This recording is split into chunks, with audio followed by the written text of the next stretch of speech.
नमस्कार सर. नमस्कार सर. आपलं काय नाव? तुषार कोकरे. तुषार कोकरे. कोकरे. आपलं गाव कोणतं सर? पारोडी, तळेगाव डमरे शेजारी. तळेगाव डमरे शेजारी. सर आपल्याला काय काय त्रास होत होता? माझी मान आणि कंबर दुखत होती. अच्छा. आपल्याला कधीपासून त्रास होत होता? मला जवळजवळ 2 वर्ष झाले दुखते. अच्छा अच्छा अच्छा. आणि मग ह्याच्यासाठी काही काही उपचार केले होते का तुम्ही? हो, दवाखान्यात पुण्याला असं बऱ्याच ठिकाणी दवाखान्यात गेलो होतो. पुण्याला, शिरूरला, हो, मोठ्या मोठ्या दवाखान्यात गेलो होतो. हो. आणि त्या ठिकाणी मग त्या डॉक्टरांनी काय सांगितलं? डॉक्टरांनी ऑपरेशन सांगितलंच होतं आणि बाकीच्या अशा मागड्या गोळ्या दिल्या होत्या भरपूर, पण त्यांनी काही फरक नाही पडला. अच्छा अच्छा अच्छा.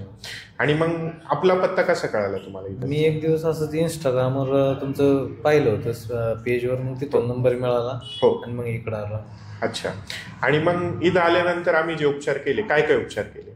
इथं आल्यानंतर तुम्ही ते फायर कपिंग केलं किंवा त्या सुया लावल्या, ॲक्युपंक्चर. हा, ॲक्युपंक्चर ते लावलं. नंतर ते एक असं मशीन काय होतं ते मशीन लावली. हो, मशीन लावली ती. बरोबर बरोबर. आणि त्याच्यानंतर आता बराच आराम आहे तसा, म्हणजे हाताला मुंगे येत होत्या बऱ्याचशा इथपर्यंत, ते बंद झाल्यात. हो, जवळजवळ आता 90-95% आराम झालाय. आता व्यवस्थित वाटतं? हो, आता व्यवस्थित आहे. गोळ्यांनी बी कुठला त्रास नाही झाला काय. अच्छा अच्छा अच्छा. तो गोळ्या दिल्या तुम्ही. हो हो हो हो. तर उपचाराने आनंदी आहात का नाही? एकदम एकदम अच्छा अच्छा अच्छा.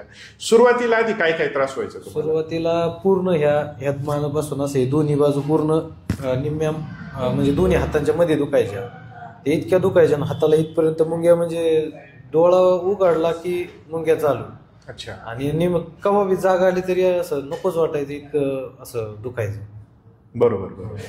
आणि पाठीमध्ये, कमरेमध्ये दुखायचं भरपूर. म्हणजे आत्ता तरी थोडं बरं, नाही तर पहिलं सरळ उभं राहिलं तर 2-4 पावलं काय ना वाकून चालायला लागायचं, मग सरळ व्हायचं. थोडं वाकूनच मग सरळ व्हायचं. असं. बरोबर.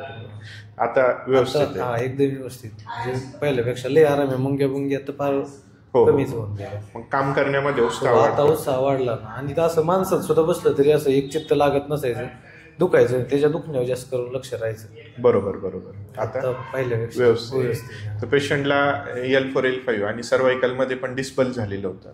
डिस्बल्ज असल्या कारणाने जी आपली शिर दबते, त्याच्यामुळं शिरा दबत असल्या कारणाने मुंग्या येणं, बधीरपणा, ठणक लागणं आणि त्रास होणं असल्या प्रकारचा त्रास होत होता.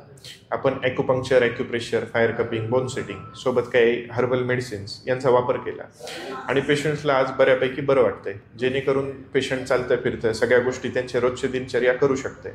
या पद्धतीने आपल्यालाही जर का त्रास होत असेल तर एकदा अवश्य निसर्गोपचाराचा उपचार करून पहा. परमेश्वर कृपेने आपल्या उपचाराने नक्कीच फायदा झाला. धन्यवाद सर.